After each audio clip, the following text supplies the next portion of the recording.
go to the first three important things, mainly in linear equation, which the first one we have slope, second we have parallel lines, and the third one we have perpendicular lines. And let's start off with this thing, slope. Now, what is slope? Well, slope, if I have to say, it's basically a gradient, if not a line that measuring how steep the line is, basically either up or low, like a mountain. And it's usually denoted or using the formula of y equals mx plus b. Slope is basically m. M has its own representative, which if we write it here, m is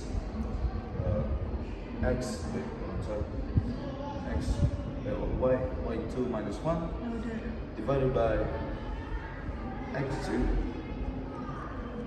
minus x 1. I'm sorry, this is y1. Basically, the x and y1 is the coordinate of the first point, while the y2 and x2 is of course the second point.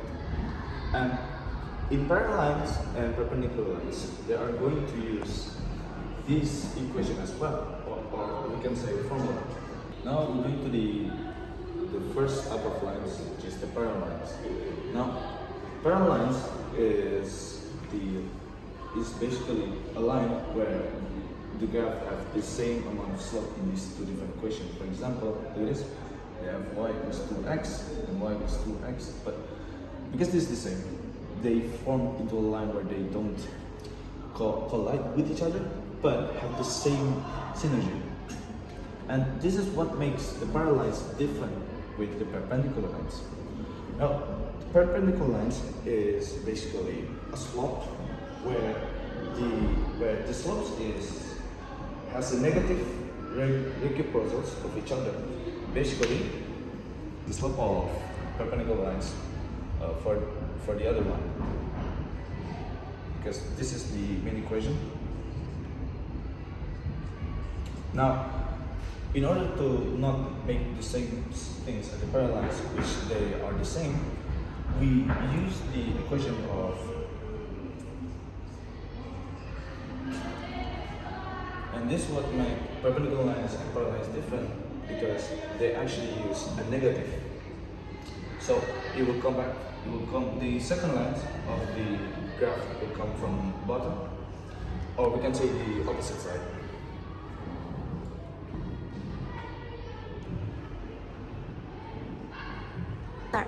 Now that we already know the difference of slope, perpendicular, and parallel from what Abhi has just taught us, I'm going to introduce a similar topic. It's very simple. We're going to find the solution set of linear equation system with two variables by using the graphic method. So it's similar to what Abhi did. We're still going to use the graph method. Here, so I have an example, and we're going to find the solution set, or basically the intersection of these two equations. First, we're going to assume that x and y are both 0.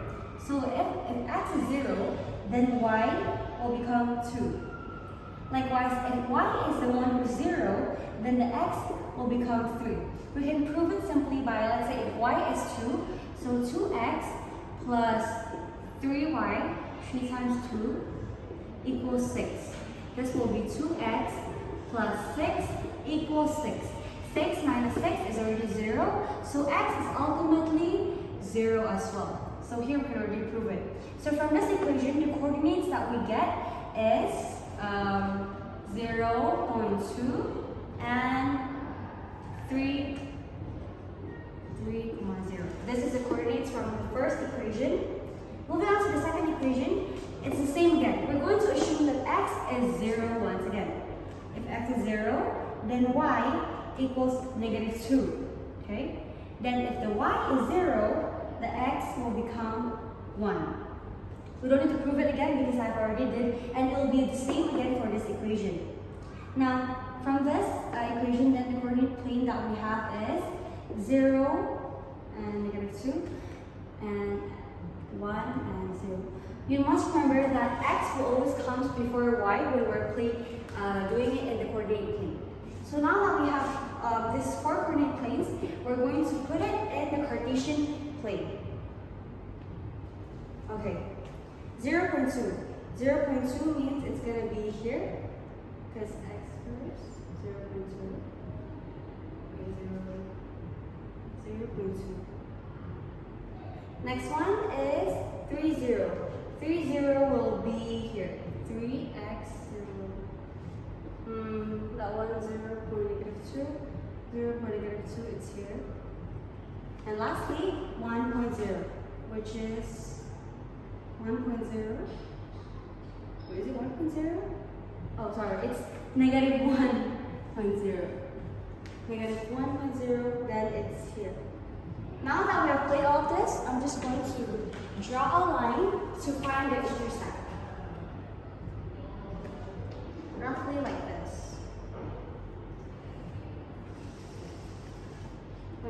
We're going to draw an imaginary line, and we're doing it in the notebook. Basically, here, this line here, we call it the intersect or the solution set of these two linear equations with two variables. Here, basically, it's negative 3.4. So this, negative 3.4, is the solution set of these two equations. And here, we must remember this is called the intersect.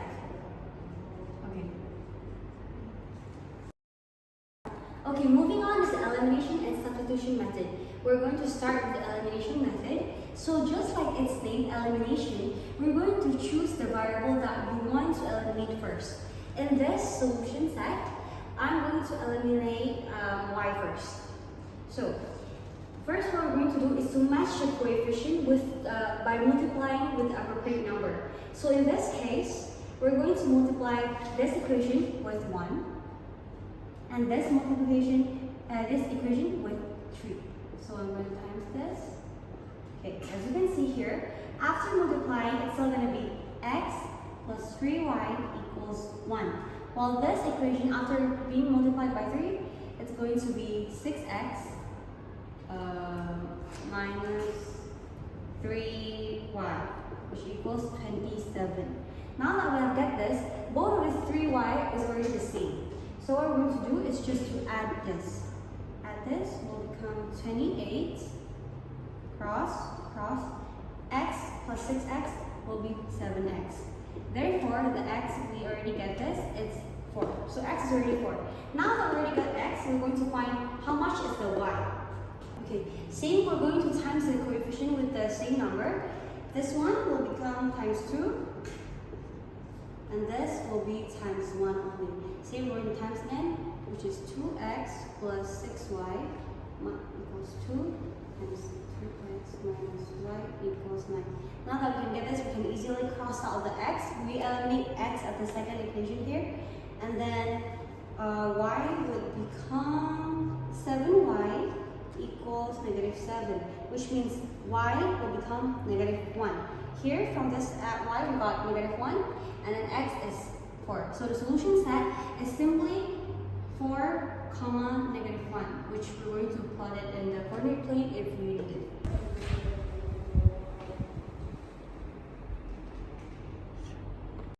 It was an amazing explanation for the elimination. And now we're going to the next unit, which is substitution. This method requires so basically the idea of substitution is to solve one of these equations for one of the variables, which we see this one for the second one. And we have to plug this into the other equation. And this steps is a bit interesting. So let's see which unit of variable we're going to go first. Let's find and determine 3y. Now, if we determine this one, we need to divide, we need to minus both sides of negative 2x, so this one will be gone, and then it will be added to here. And since all of them are negative, it's basically the same value as the positive, which resulted in 3y equals 2x plus 7. It was originally negative 3y equals negative 2x minus 7 And now we're going to determine the value y here by dividing both parties of 3. Now, after dividing both of these by 3, it is valued at 2x plus 7 divided by 3. And now we'll put this value into the second variable, which is 3x plus 5y plus negative 1. And so here we're going to put this number over here, which resulted in 3x plus 5. Instead of y, we have the true value of y here, which resulted in 2x plus 7 divided by 3 equals to negative 1.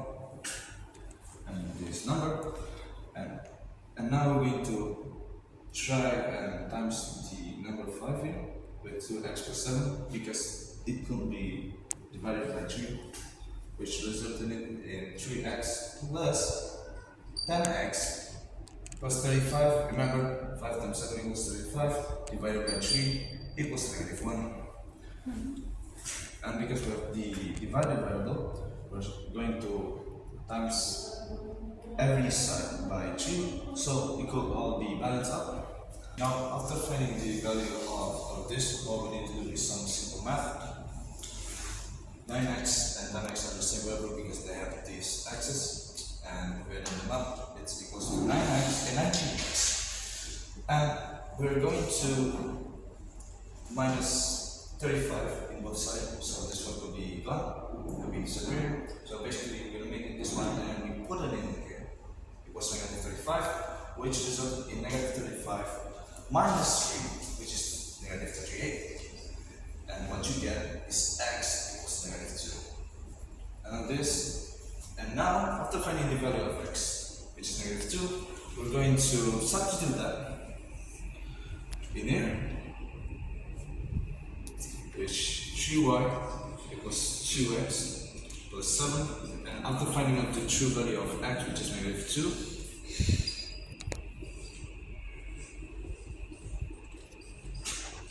now this resulted in 3y.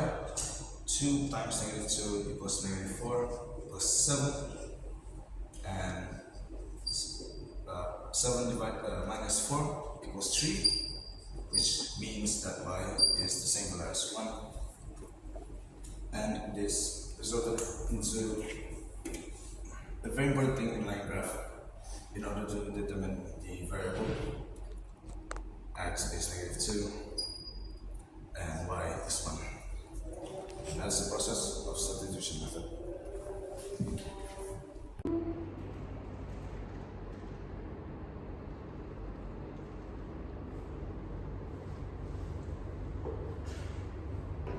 Okay, so how can this mathematical theory that we can use to be applied onto our daily lives? For one scenario, there are two friends. They're going to be saving up money, and for each day, one friend will be getting 10K and the other will be getting 30K. And the goal is who will be reaching 1 million first. Okay, so for the first friend, we will need to subtract 10,000 with 1 million. That is 100 days for friend A. And for friend B, it is 30,000 divided by 1 million. That will be 33.33 days. Okay. Let's say you buy a cup of boba every day, and each cup costs 30 rupiah. If you drink 1 cup every day, then over time, your total cost becomes a linear function because you're spending the same amount daily, which will make the total cost function equal to 30,000 times the days. This is a direct proportion. The more days you buy boba, the higher your total cost, because it has a constant rate, 30,000 rupiah per day, a slope, the gradient of 30,000, and a y-intercept of 0. You spend nothing if you don't buy. But what if there was an alternative way, save instead of spending? Because what if you save that money instead of buying boba? Then your savings function is the same equation.